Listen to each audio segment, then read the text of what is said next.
His time, in His time,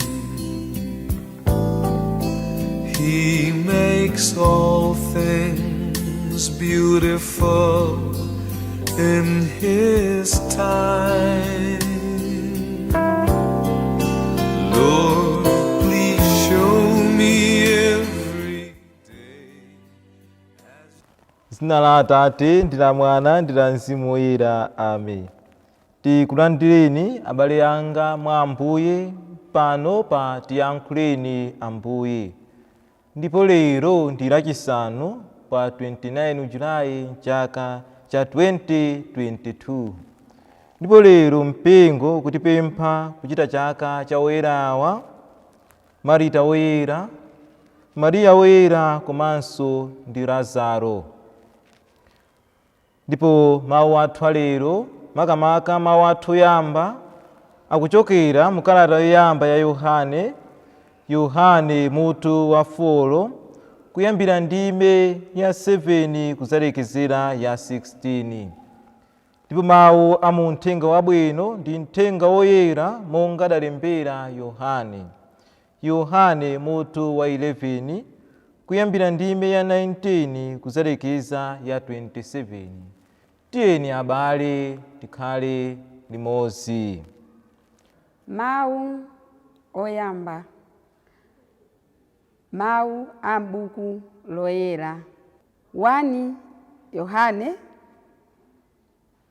4 kuyambira ndime 7 kulekera 16. Mulungu ndiye chikondi. Inu okondedwa, tizikondana, pakuti chikondi nchochokera kwa Mulungu. Aliyense amene ali ndi chikondi ndi mwana wa Mulungu, ndipo amadziwa Mulungu. Koma munthu wopanda chikondi sadziwa Mulungu, pakuti Mulungu ndiye chikondi chimene. Mulungu adaonetsa chikondi chake kwa ife motere: Iye nkukhala ndi mwana mmodzi yekha, koma adamtuma pasi pano, kuti mwa Iye tikhale ndi moyo.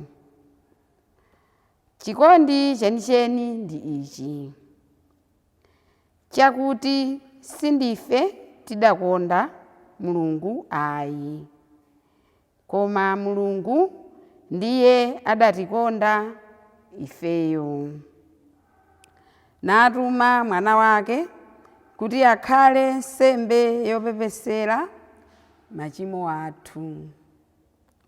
Inu okondedwa, ngati Mulungu adatikonda kwambiri chotere, ifenso tiyenera kumamukonda. Palibe munthu amene adaona Mulungu, koma tikamakondana, Mulungu amakhala mwa ife, ndipo chikondi chake chafika pake penipeni mwa ife. Tikudziwa kuti timakhala mwa Mulungu, ndipo Iyenso amakhala mwa ife, chifukwa adatipatsa Mzimu wake woyera. Ife taona ndipo tikuchita umboni kuti Atate adatuma mwana wake kuti adzakhale mpulumutsi wa anthu apa dziko lonse lapansi. Aliyense wovomereza kuti Yesu ndi mwana wa Mulungu. Mulungu amakhala mwa iye, ndipo iye amakhala mwa Mulungu. Motero ife timadziwa ndipo timakhulupirira ndithu kuti Mulungu amatikonda. Mulungu ndiye chikondi, ndipo munthu okhala ndi moyo wa chikondi amakhala mwa Mulungu. Mulungunso amakhala mwa iye. Pamene chikondi chafikira pake penipeni mwa ife ndi apa, pakuti moyo wathu pasi pano uli wonga moyo wa Khristu, kotero kuti tingathe kukhala olimba mtima pa tsiku la chiweruzo. Mawu a Ambuye. Tithokoze Mulungu. Ambuye akhale nanu, akhalenso ndi mzimu wanu. Mawu a Uthenga Wabwino monga adalembera Yohane. Ulemu kwa inu Ambuye Yesu Khristu. Yohane mutu wa 11 kuyambira ndime ya 19 kuzalekezera ya 27. Pa nthawi yomweyo panali anthu ambiri amene adabwera kwa Marita ndi Mariya kuzawapepesa chifukwa cha imfa ya mlongo wawo. Pamene Marita adamva kuti Yesu akubwera, adapita kukamuchingamira, koma Mariya adasalira m'nyumba. Sono Marita adawuza Yesu kuti, Ambuye, mukadakhala kuno sibwezi mlongo wanga atamwalira. Koma ngakhale tsopano ndikudziwa kuti Mulungu azakupasani zilizonse mungapemphe. Yesu adamuwuza kuti, mlongo wako adzauka. Marita adati, ndikudziwa kuti adzauka kuzauka anthu kwa akufa pa tsiku lomaliza. Yesu adamuwuza kuti, woukitsa anthu kwa akufa ndiponso wopatsa moyo ndine. Munthu wokhulupirira ine ngakhale afe adzakhala ndi moyo, ndipo aliyense amene ali ndi moyo nakhulupirira ine sadzafa konse. Kodi ukukhulupirira zimenezi?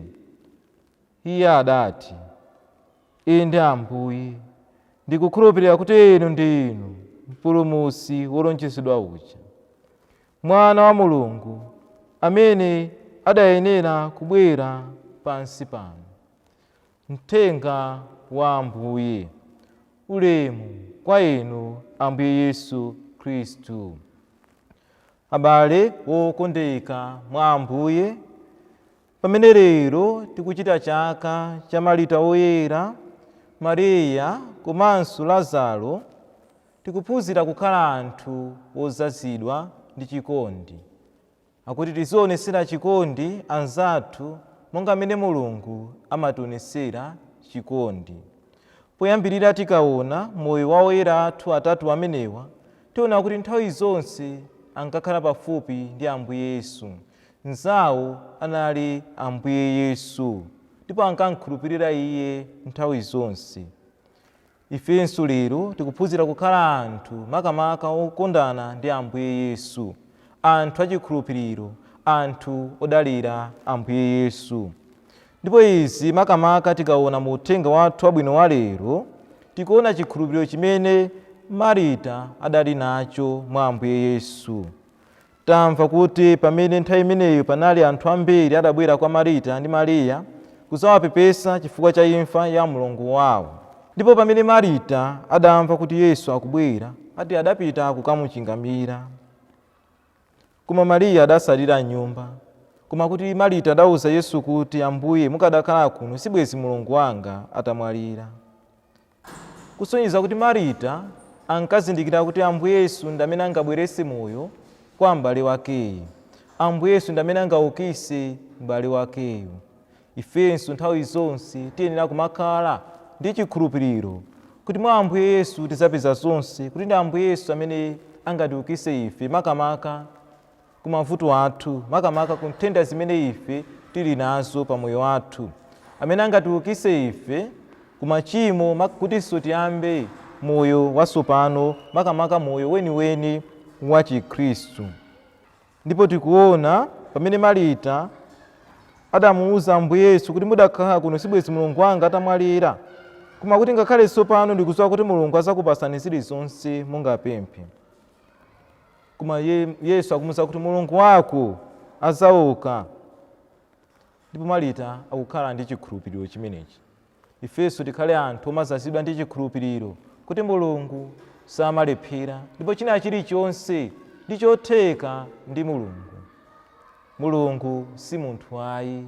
Mulungu ali nazo mphamvu zonse zotiteteza ife.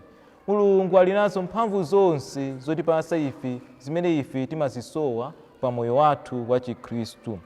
Ndipo tikaona mu uthenga wathu makamaka mawu athu oyamba aja, mawu a kalata yoyamba ya Yohane, tikuphunzira kukhala anthu ozazidwa ndi chikondi pa moyo wathu wa tsiku ndi tsiku, anthu omatekeseka ndi mavuto a anzathu.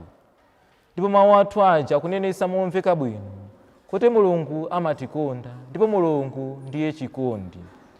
Choncho pozindikira kuti Mulungu amatikonda ndiye chikondi, ifenso timakonda Mulungu. Kusonyeza kuti ifenso timakonda Mulungu, tiyenera kumakondana, kumakhala mboni zenizeni za chikondi. Chifukwa sitinganene kuti timakonda Mulungu koma tikulephera kuonesa chikondi kwa abale athu amene timakhala nawo, kumapita kutchalichi tsiku ndi tsiku koma kulephera kuonesa chikondi kwa anzathu, kulephera kugawana ndi anzathu zimene tili nazo, kulephera kuwakhululukira anzathu, nthawi zonse kumasungira anzathu zidani, mangawa, koma tikuti ife timakonda Mulungu. Choncho munthu amene amakonda Mulungu ayeneranso kumakonda munthu mnzake amene amamuona ndi maso ake. Amanena momveka bwino, kodi ungakonde bwanji Mulungu amene iwe sukumuona ndi maso ako, koma ukulephera kumkonda mnzako amene umakhala naye pafupi, amene umamuona iwe ndi maso ako? Chikondi chathu kwa Mulungu chidzakhala choona ngati ifenso pansi pano tikuwaonesera anzathu chikondi chomwechi, pozindikira kuti mwa munthu wina aliyense muli nkhope ya Mulungu. Mulungu anamulenga wina aliyense chifaniziro chake. Choncho pamene ndaona nzanga ndiziona nkhope ya Mulungu mwa iyeyo. Ndikaona nkhope ya Mulungu mwa iyeyo ndizamukonda nzangayo ndi mtima wanga wonse. Mawondo omwe aja, konda nzako monga amene umafunira kuti iye azikukondera iwe. Kodi ife chikondi chathu nchotani? Kodi chikondi chathu nchoona kapena chikondi chathu nchapamwamba chokha? Amen. In your time, you make all things beautiful. In